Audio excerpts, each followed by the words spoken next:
Good evening and welcome to another edition of A Conversation with John Conenna of Angles and Attitudes. Tonight, my guest is Rich Nye, formerly of the Chicago Cubs, in a year that for me is still very special.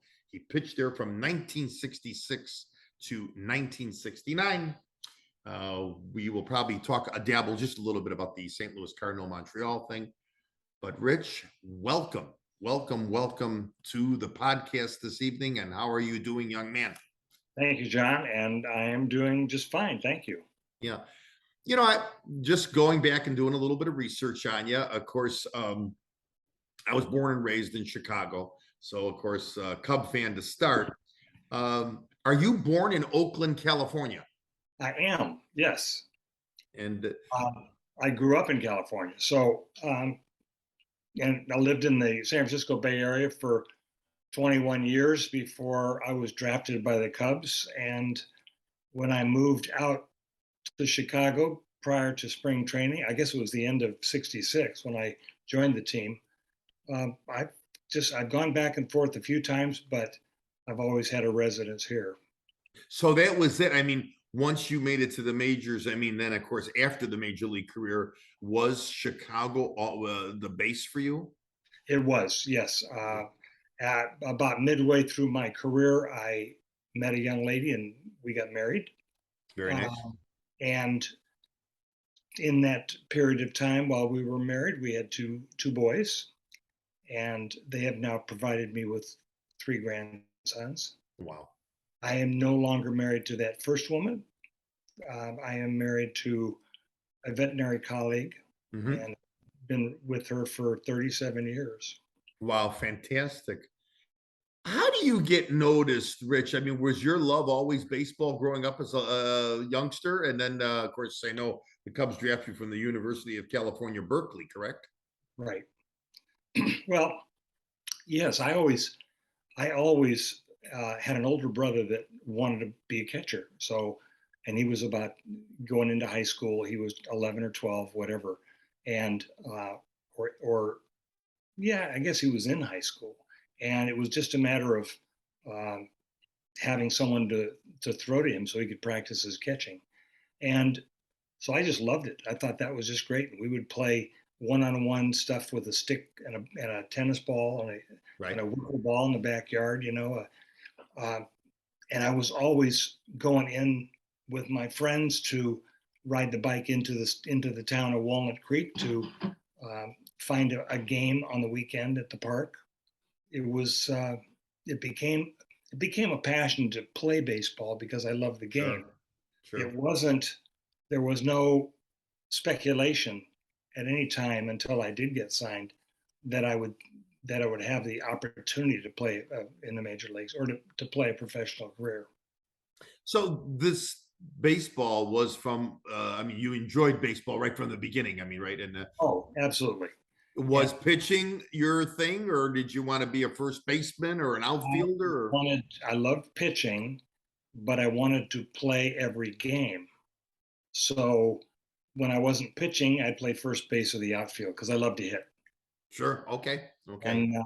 And when I graduated high school and was going to go to college, and I chose Berkeley because I got a very small engineering scholarship to Berkeley. Wow. And because that was going to be my profession, I thought when I grew up, yeah. And as it turned out, my best friend growing up, his dad had gone to college with the baseball coach at Berkeley, George Wolfman, and so they worked out getting me a work scholarship if I played baseball. Okay, and that was fine. Wow. And at Berkeley, you were a pitcher when you were at the university, correct?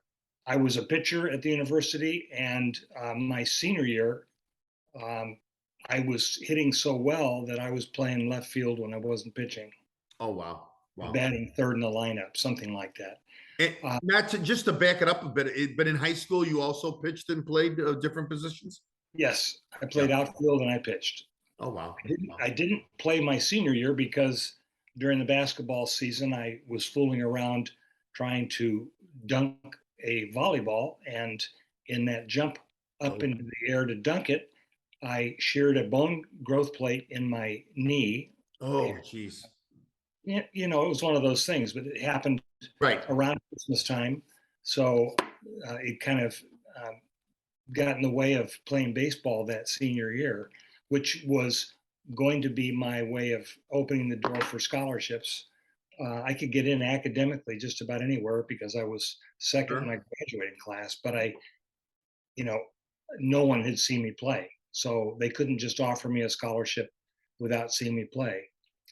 Um, when I was at Berkeley, we had a very good team. And as freshman schools, there weren't a lot of colleges that had freshman baseball teams around. So we did a lot of playing of high schools. Okay. And I got my picture in the Sporting News back in whatever year it was, 1962, or yeah, I guess it was 62, 63, whatever, uh, Hmm. because I threw back-to-back 7 inning no hitters. Oh, wow. Wow. Fantastic. And Wow. I think one of them was a perfect game. I'm trying to remember that, but I know I had a bunch of strikeouts. But again, these were against high schools, and yet that sort of alerted scouts in the area to come and watch me pitch. They were probably already saying, okay, come and check out this Nye guy. Uh, Exactly. Exactly. exactly. Rich, back in the high school and college days, were you throwing a heavy fastball? That's a good question. I think for the level of play at the time, I was throwing a pretty good fastball.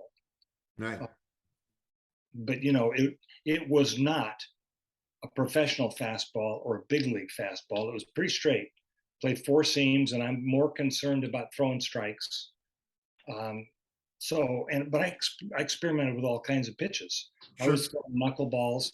I was throwing big looping curveballs, you know, 12-6 curveballs. I didn't have much success with slider, but I tried a little screwball action, you know, anything to just make the ball move, and Right. and had some success with it. Yeah, exactly. Well, I want to kind of fast forward because in 66, the Cubs, they draft you. You come up for a couple games in 66, I noticed. Right. But it's 67 that I think is the year where you start to make the real progression because I noticed that year you were 13-10 Yes. for a six. The Cubs are starting to make their move in the sense of, we're getting people like you, Bill Hands, Huntley, all We these players Necro. are Yeah. starting to come Yep. in. Yep. A lot of young players, and the the pitching staff was pretty young. We had a few older guys early on. We had Kurt Simmons, we had Robin Roberts for a Yes. short period of time. You know, just because Leo knew all these guys, and he thought, well, let's just get them. They can bolster our run towards the end of the year. And you know, they did pitch, but they weren't a force anymore most of the time. Yeah, I can imagine Roberts and Simmons. I mean, their arms had to be. You talk about, nowadays you get a little bit of soreness. Their arms had to have been gone by that time. Yeah, for sure. Very likely, But yes, very likely. so when I saw that, I mean, I do remember that because I was a big collector of baseball cards. Yeah, 67 is really a great year for you in the sense of, okay, you've established yourself as, were you in the like a fifth starter in 67? I was actually probably the fourth starter because Kenny Holtzman had to spend time going into reserve meetings. So Got you. Kenny didn't pitch a lot of innings. Right. So I was pitching every fourth or fifth start, Wow. Okay. So yeah, fourth you or were fifth game, whatever it turned out. Fergie was always pitching every 4 days, and I would frequently pitch every 4 days as well, depending on the schedule. Um, and you know, in those days, you had lots of double headers. In those days, if you had a rainout, they'd move the game to the next day and you'd have a double header. right. And then there was a time I remember we were making up games. We had a Friday game, a Friday doubleheader, Saturday doubleheader, Sunday doubleheader, Monday doubleheader. And I was supposed to pitch on Friday, but if I pitched Friday, that would not give me enough rest to pitch a doubleheader on Monday. So I'd been out at Rush Street, this young kid, going out and partying. And I came into the the ballpark on Thursday, and here's the ball sitting on my chair. And I picked it up, went to the pitching coach, and I says, "Hey, Joe, I think you're a day early." I said, "I'm supposed to be pitching tomorrow." He says, "Well, we've looked at the schedule. You're pitching today and you're pitching Monday." Was Becker, that was Joe Becker we're talking Joe about, Becker, right? right. Yeah. Was Right. he making the decisions? Because I know I read something where you said that Leo would never tell you when you were pitching. It was you would find out in the sports column. Well, and that was my perception. Obviously, he and Joe had conversations all the time, but they would make out a schedule and they'd give us maybe a little bit ahead of time. But we would sort of, he'd have an interview with somebody and say, "Well, my pitchers for the series are going to be do like this." Right. So I sort of got a sense of when I was going to pitch. Sure. And you'd pitch, and the way Leo worked on his intuition an awful lot. Everybody called him a great baseball man. I don't know if I would say a great strategist or anything like that. He didn't move his players around that I was aware of. He didn't. He tried to call pitches. I know that he did that for one game where the catcher that I was thrown to, it was his first big league game, and about the third inning, when I threw a pitch that I took something off of a fastball. He called for a fastball, and I threw a changeup. It turned out that it was a ball, and he came roaring out of the dugout to say, he turned to the catcher and asked the catcher, "What did you call for?" Mhm. And the catcher said, "I called for a fastball, Skip." And he turned to me and he says, "When I call for a fastball, I expect you to throw it." Spun on his heel and went back in the dugout. So now the count 3-1. Turns out the batter was Henry Aaron. Oh, geez. And I had first base open. So I said, "Well, he's called for a fastball again." And here's the catcher with his glove right down the middle, essentially. So I just said, "Well, I'm going to just throw it and miss it on the outside part of the field and walk him because I don't want to take a chance." So I must have thrown the ball 6 or 8 inches outside, and it ended up in the right field seats. That was number 516, I believe. Yeah. Oh, geez. Oh, yeah. He had quick wrists, as we all well know. Yes. Yeah. You didn't fool him too much. Yeah. But that's amazing. And I want to get to Leo, of course, but yeah, I just felt like the stories you hear about him. I think he was more of, they thought he was this, of course, he had success in Brooklyn in the early 40s, and he had success with the New York Giants in the 50s. And of course, I think to talk about him a little bit, here you are, this young pitcher, 1966.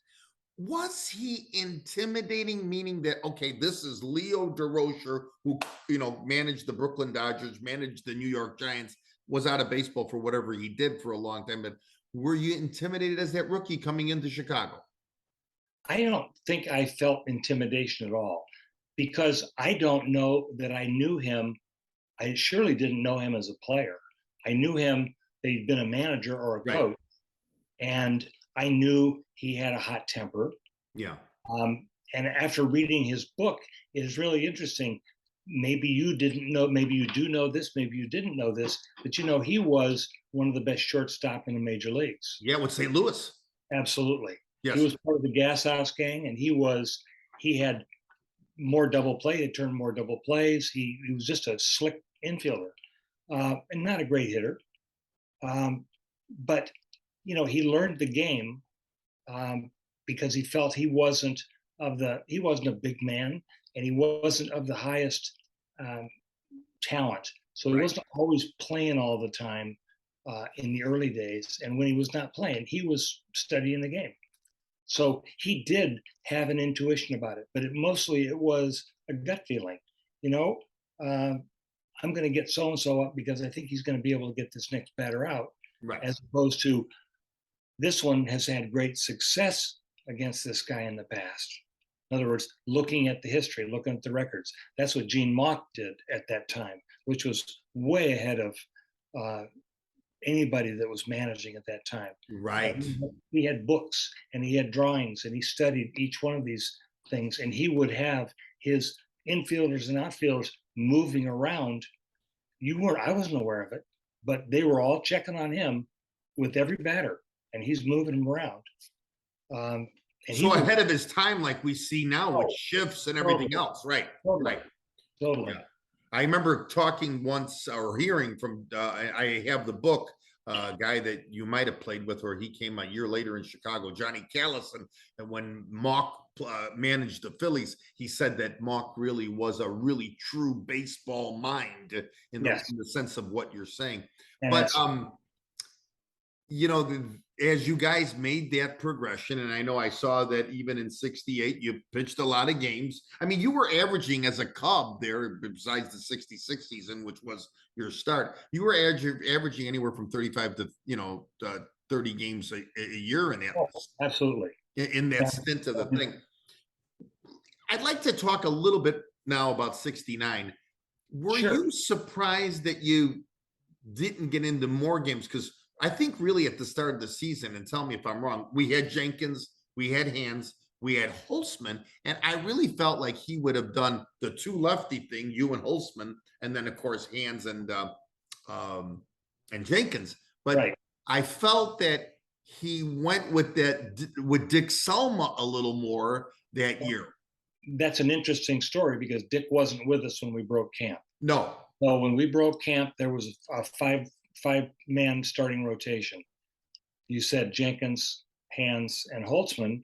Then there was Niekro and Nye. Right, Joe Niekro. So Joe Niekro and I. Now, what they wanted to do was they wanted Dick Selma. So they found out from Preston Gomez, the manager, who did he want? Did he want Nye or do you want Selma? I mean, Nye or Niekro. And apparently he wanted Niekro. So when it came time to do that early rotation, Joe was showing that he still had a good arm, that he was doing well. They wanted him to pitch so that San Diego could see him. Then they made the trade. Okay. So once they made the trade, now Dick Selma's the fourth starter. I'm the fifth starter.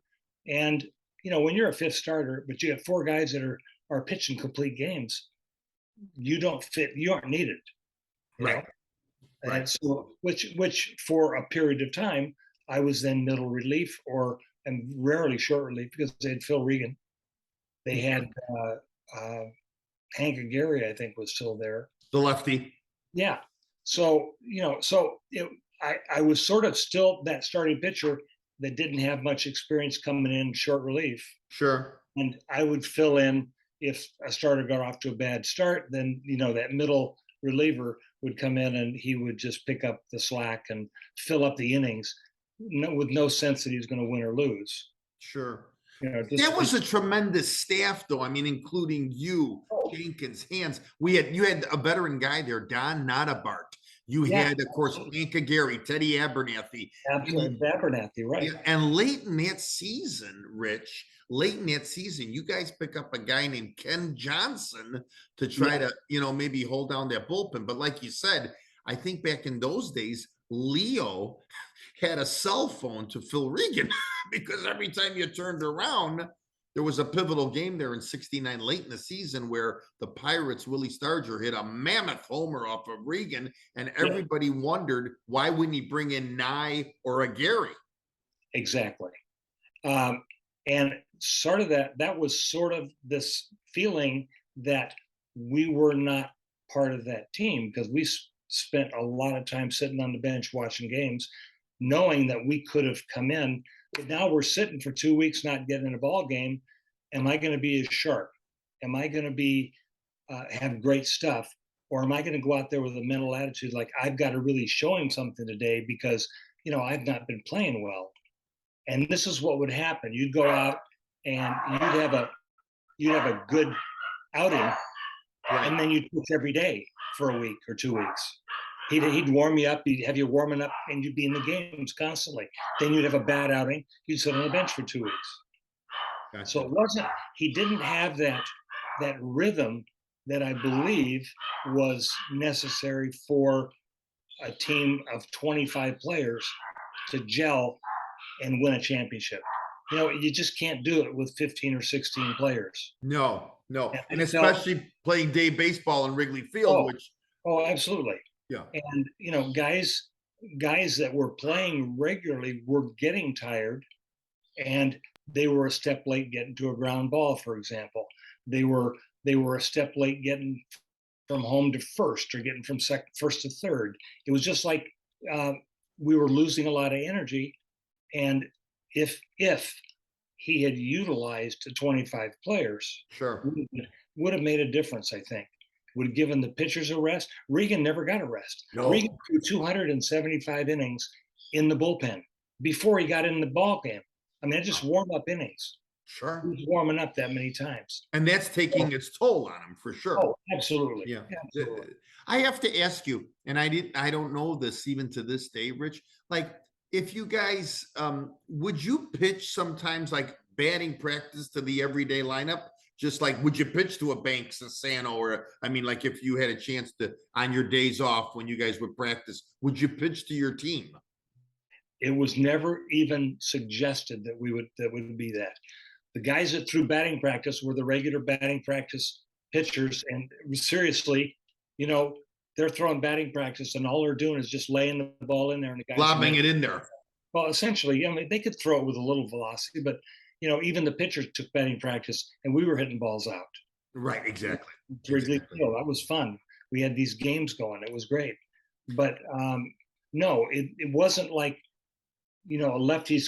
We know that the team coming into town's got two lefties, and I could throw batting practice. Yeah, that would make sense to do something like that. But Right. in my mind, I don't think that was ever thought of. Ever thought of, right?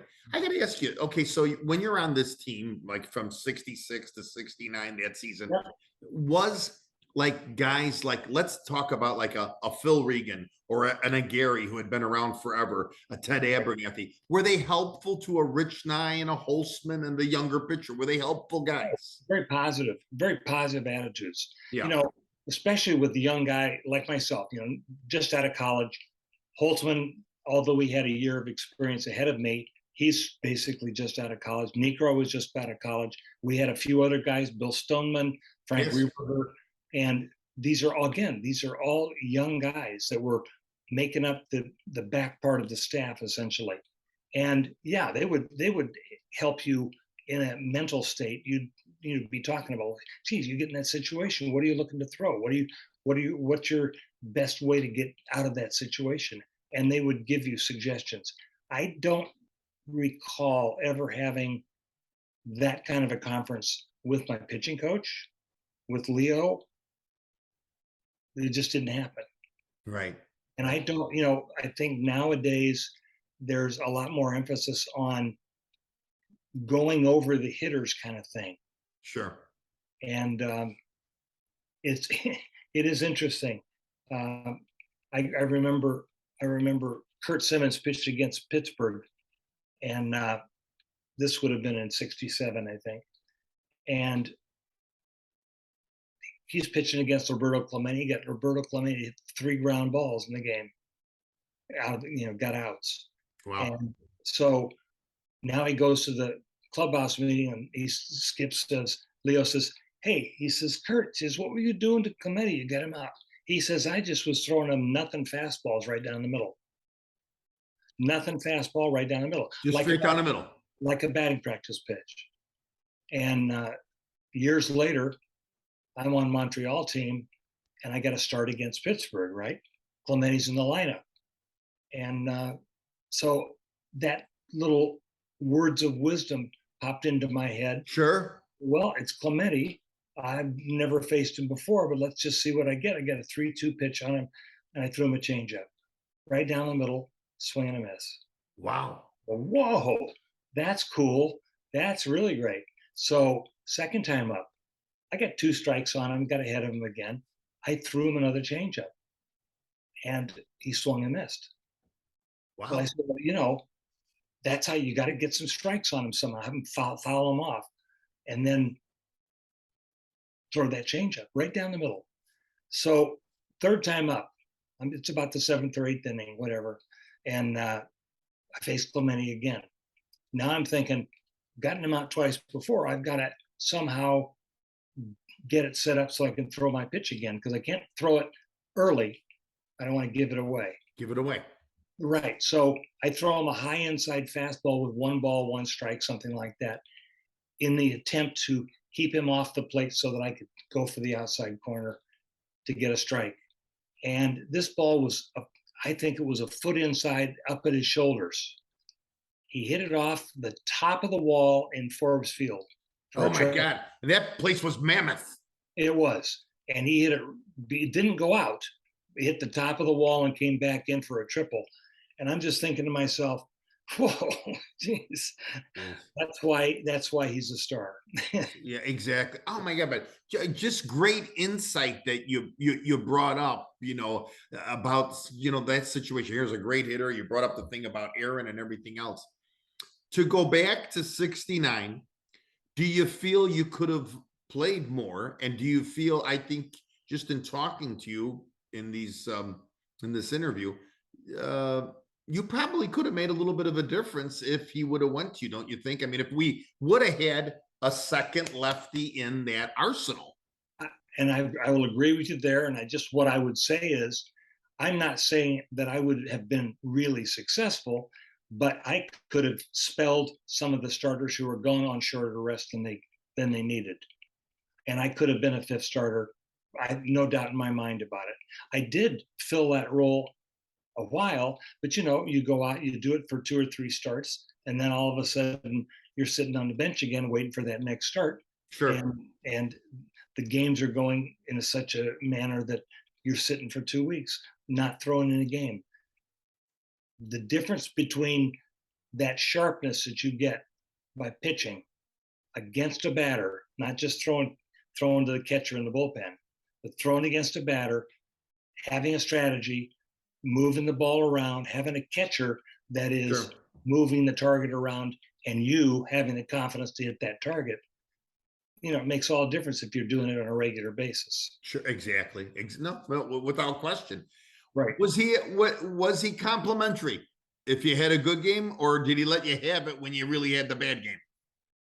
You know what? I don't think I would say yes, he was complimentary, but it wasn't something that was, what do I want to say? It wasn't a real good reinforcer. Mm-hmm. Like I'd go out and have a good game. He'd say, "Nice job, lefty." That's it. I mean, he didn't go on about it. So if I wanted to read about really what he was thinking, I'd read the paper. Gotcha. And he would have that conversation. And if he was unhappy with the way I was pitching certain guys or the style of my pitching that particular day, I would know, because I would read it in the newspaper. Sure. That's what I was mentioning. That's how I kind of figured out where I sat. So, yeah, when you said that before. To go back to that year again, you guys were so close, of course, and you had this unbelievable lead. Of course, I remember I was just talking to a gentleman who wrote the book. Doug Feldman wrote the book Miracle Collapse. I thought the high water mark of the season was Holtzman's no-hitter against Atlanta, and you guys had this 8.5 game lead. And then, of course, the nervous part of the season is when the lead dwindles, and I could still see Hickman throwing the ball into Huntley, and he tags Tommy Agee as hard as he can at the plate. And I just felt, okay, if they cannot win these couple games in New York, this is the beginning of the end. Did you see that this team had really, truly lost? What do you think it was when it came to those waning days in August? And do you think you guys lost the confidence, or he just didn't know how to maneuver this? I got a sense that from the management that they were expecting that we would lose, as opposing to knowing that we could win. Right. Everybody for that whole season up until when we started losing games from that New York series, everybody was out gunning to beat you. So sure. Everybody's really working hard to get the number 1 team, right? Sure. And we played 500 baseball the last 6 weeks of the season. Maybe 500 ball. Right. The Mets played 800 ball Yeah. the last 6 weeks of the season. So, we didn't really collapse as much as they actually ran away with it. Right. I mean, from 8.5 down or 8.5 ahead to 8.5 down, that's where we ended up. They just played that much better. They had a strong young pitching staff, and Gil Hodges used 25 players. Yes. Yes.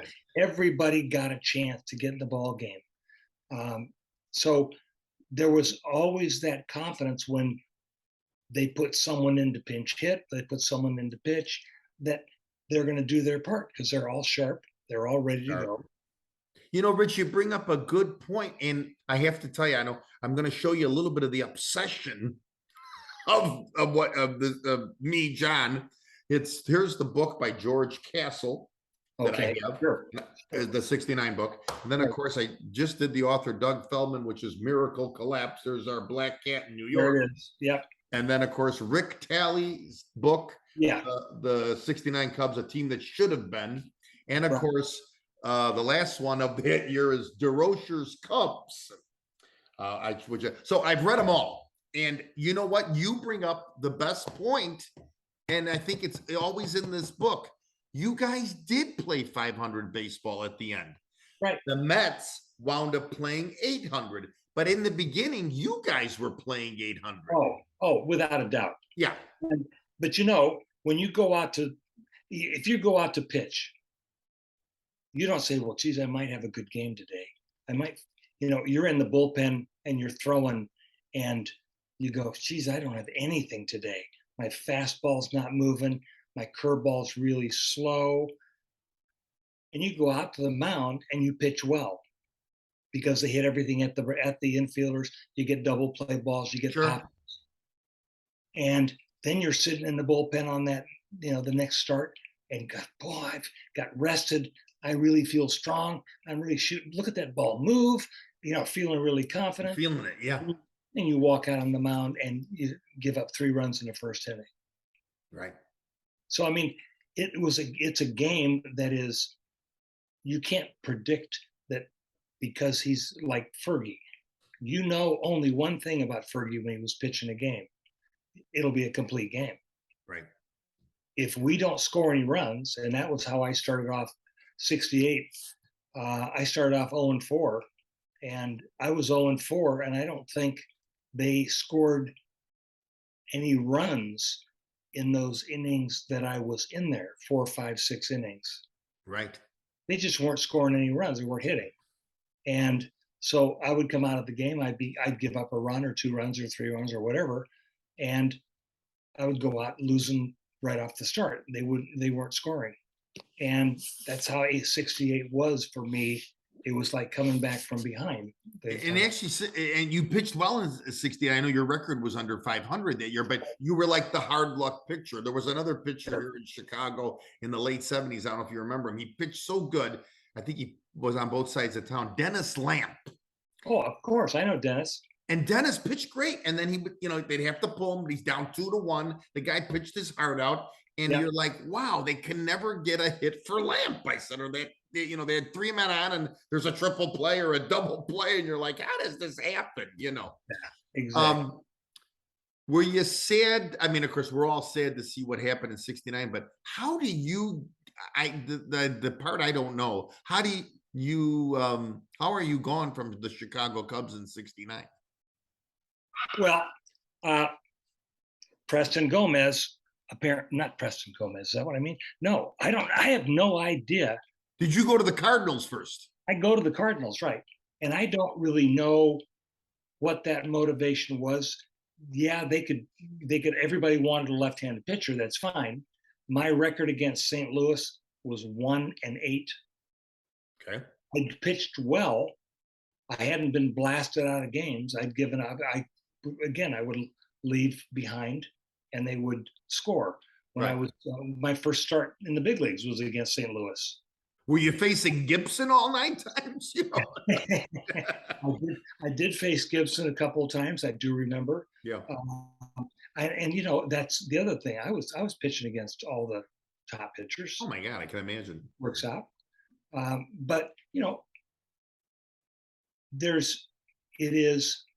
you're pitching against a top pitcher, and if your team feels like, oh, I can't hit Koufax, oh my God, he's awesome. Well, how are you going to do that day? Are you going up there? Hitting is all a positive mental attitude. You can't, if you weren't a good hitter, you wouldn't be in the big leagues. Right. Okay. So, yeah, everybody's got a certain area that might be a weakness, but you're all good hitters. So just get up there and do your thing, enjoy yourself, have fun, play baseball. You're here to win, but you got to enjoy it. You got to love what you're doing. Exactly. You wind up then just a couple of games with St. Louis, but then you wind up with Montreal. Well, yeah, I went to St. Louis. I went to spring training. I was there for about 6 weeks in St. Louis, and I came in. They had me in the bullpen, and I came in the bullpen, and I gave up a couple of hits in crucial situations. I wasn't sharp. I didn't have right. I hadn't been doing it enough to have that mental outlook and to have that out pitch. I was a starting pitch. You'd work the batter. You didn't have that sinker, that good sinker, or a high fastball or a good slider like Peronowski. He'd just come in every time. They knew what he was going to throw. They just couldn't hit it. They couldn't hit. And anyway, so they just decided, the team, St. Louis, got off to a terrible start that year. So they traded me. And I went from St. Louis to Montreal, but Montreal sent me to AAA. Gotcha. So I go down to AAA for a month, and I had a couple of good games down there. Pitched a 10-inning game, won 2-1 or 1-0 or something, and I get called back up. And when they called me up, they said, "Well, you're coming up to." One of the guys is going off to medical for his 2-week summer duty. Okay. Gotcha. And you're going to just come up for that 2 weeks. Well, I said, well, what should I do with my wife? Just leave her at home. Okay. So I came up and they started me. And this is like that Pittsburgh game. They started me and I pitched well right off the start. Sure. And, so they kept me. And I was very happy with that. A little bit later in that season, I'm pitching for Montreal, and in center field is Boots Day, who St. Louis had traded me for originally, who was with the Cubs. With the Cubbies in 1970, yes. And then the Cubs traded him. I don't remember how he got to Montreal, but he got to this is the same year. He got for Jack Hyatt. There you go. Yep, the catcher. There you go. So anyway, he was my center fielder, and I was out in center field doing jogging because I was going to be starting against the St. Louis Cardinals the next night. Mm-hmm. And turns out that Gibson's pitching, right? So we're both jogging out in the outfield with our, day before sprints. And he gets out there. He says, "Hey, how you doing, Lefty?" Because my locker was right next to his at St. Louis. And I talked to him a lot. And we shook hands and, hey, everything's just doing great. He said, "Boy, am I glad you got traded." I said, "Oh, great. Thanks a lot." And I said, "Well, what's going on?" He said, "No." He says, "When you got traded, my pants weren't feeling right when I put them on. I tried yours on. They fit perfectly." He says, "I'm 12-0 with your pants on." Nobody's superstitious, right? Nobody's superstitious. So I'm pitching against him the next night, and we're into the 7th inning, and I'm ahead 3-2. I'm beating him, and gave up a couple of hits in the 8th inning, and they pull in a relief pitcher. They walk the bases loaded to get him, so it'd be a force out. Next guy up hits a double, knocks in my 2 runs. I end up losing the game 4-3. Oh, wow. But, again, when you're on the field, you're competing, you got to win, you're fighting to win. When you're off the field, you're still good friends. And yeah, and that, just to hear that too, Yeah. because those are the things you don't hear. That's tremendous. Right. You know, I know we're kind of running a little bit short on time. I mean, I would love to sit here. I could talk to you all night, but just to end it a little bit tonight, and I hope we can maybe do another one here and we can get Absolutely. a Sure. part two. Sure. Rich, can you tell the audience again after baseball what you're doing now, kind of in the nutshell to end it? Well, I'll tell you what I'm doing, what I've been doing since baseball. I Sure. switched away from my engineering education. I went back to school, University of Illinois, and got a degree in veterinary medicine.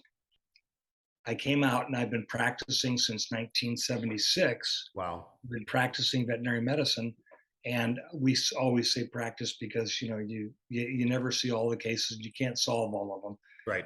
Medicine, but for the last 30 plus years, I've been doing nothing but exotic pets, which are non-dog and cat household pets, Okay. birds and small mammals and reptiles.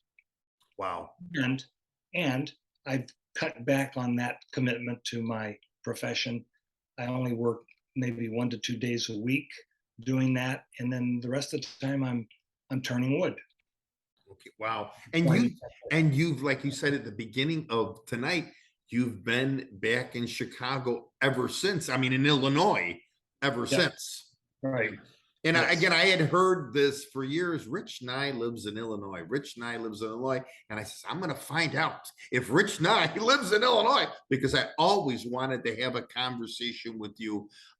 Just like I said, just growing up, I collected cards from '66, all the cards of both teams. And just again, that memory of '69, that memory of you and everything else. I got to tell you, last question, if you can answer it honestly, your favorite member or friend of that '69 team? Who were you the closest with? Well, that's a tough call because my closest friend on the Cubs was Joe Negro.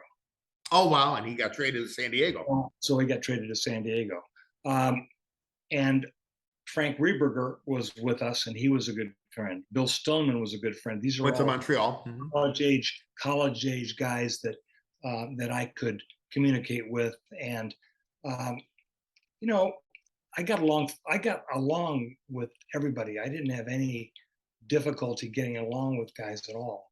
Do you It's still very, talk to Necro? I would, but he had a stroke Oh, at the age of 61 and passed away. But I do have one of my best friends that played with the Cubs and played after the Cubs as well was Ken Rudolph. Now he's a catcher. sure, the catcher. Yeah, and I'm still friends with Kenny. I talk to him frequently. I help him with his animal problems. He has dog pets, and I give him my Oh, wow. Your expertise. my knowledge. Yeah, right. Yeah. Yeah. Is he in Illinois, Rudolph? No, he's in Arizona. Oh, He's wow. he went to Arizona years ago, and he just loved it there, and just decided to stay, and it worked. I still remember him. Number 15, I think he was. I think you're right. Then Yep. number 15, Yep. Kenny Rudolph. Last question, Rich, of that '69 team. Does anybody, or were you close with him, or was he really an introvert like they say he was? Does anybody know where Don Young is? Don Young was my roommate, Okay. and Don Young, he was in Arizona. He was living in a trailer. He had a job repairing model airplanes. If you can imagine, I don't know where you get a job doing that. Right. But his only year in the big leagues was 1969. 69. He came up in 65 for a cup of coffee with the Cubs. Right, right. And then I just thought that going back to Leo, there was so much pressure on him. Totally. And there was a game in New York, Yes. and Fergie was pitching, and I had somebody hit a ball. It was Don Clendenin. Yeah, all right. He hit a ball in the gap in left center field, and Don, playing center field, raced all the way to the wall, jumped up. The ball hit his glove, and he hit against the fence, and the ball came out. Right. Okay, so he wasn't expecting Clendenin to hit one over his head by any means. So the next batter up he takes 2 steps back from his position where he'd been. The next guy hits a Texas leaguer, boom, over the shortstop.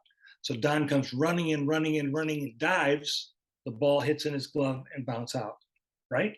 So Right. 2 plays in a row, 2 drop balls that should have been base hits. They should not have been errors in any way. I'm sitting out in bullpen. I could see the whole thing. And so he's got runners on second and third. And the batter was Cleon Jones. So Fergie, unfortunately, hung a slider. Cleon hits a double down the left field line, knocks in 2 runs. Right. So after the game's over, and that was the crux of the game, that particular series of plays. Sure. So when the game's over and we lose the game, Leo and Ron come running, not running, they come into the causeway and then in towards the clubhouse, and they're Don Young, how could he not make that play? What a bum. They just were bad mouthing him. And I remember Leo, there was a stack of cases of Coke bottles that were all empty. Okay. He kicks it, knocks the thing over, and gets into the clubhouse. And of course, we allowed sports writers in the clubhouse. Well, Don had come in, got in the shower, got dressed, and left. Right. Right. He didn't want to hang around and be belittled in the clubhouse. Sure. And there's nothing but bad words going on about how he blew the game. Right. Nothing was said about the hanging curveball or hanging slider that Fergie threw. Right. I'm not blaming Fergie either. It's just a matter of they beat us. We didn't score enough runs. Things happened, right? Absolutely. And you got to overcome that, right? Sure. So I get on the team bus and go back to the hotel, and I walk into my room and Don Young's got his bag packed. I said, "Where are you going?" He says, "I'm going back to Chicago. I can't deal with this." I said, "No, no, you're not." I said, "You're part of the team. Those were tough plays. You've got every right to have tried for the play. You could have not run after it at all and let it be a double. Sure. But you tried to catch it, make a great play." So he hung around, but there was a, Santo. There was a disconnect from that game, right? Totally. Yeah. Santo made a statement like, "The only reason we kept you was because you could catch balls." Right. And it's like Yeah. it was not, he obviously he popped off and he shouldn't have, but Leo was doing the same thing. And that's Sure, how sure. Leo was. Leo And just, shame on Ron because he was the captain of that 69 team. That's how I looked at it back then, to hear yeah. that. And was he voted captain? He wasn't voted captain. Leo said, "You're the captain." You're the captain. Yeah. Rich, I really, and thank you for bringing that up because I remember as a kid, you heard so many different things of it. But listen, I want to thank you for tonight. And I want to see if we can get together here in the fall and kind of maybe elaborate more on what you're doing now. And I think that's going to be, I just don't want, absolutely. yeah, I don't want you to think it's all about sports, but you really enlightened me about your career, that 69 season, some of the things. And like I said, if it was up to me, between your wife and my wife, we'd be in the doghouse for sure. But I could talk to you for another 3 hours because you brought up things that I remembered, and I hope you enjoyed the way this went. Absolutely. I appreciate the opportunity, John. Thanks. Well, again, thank you. And I will definitely be in contact with you again. And thank you for coming on the program tonight. Take care. All right, sir. Bye-bye.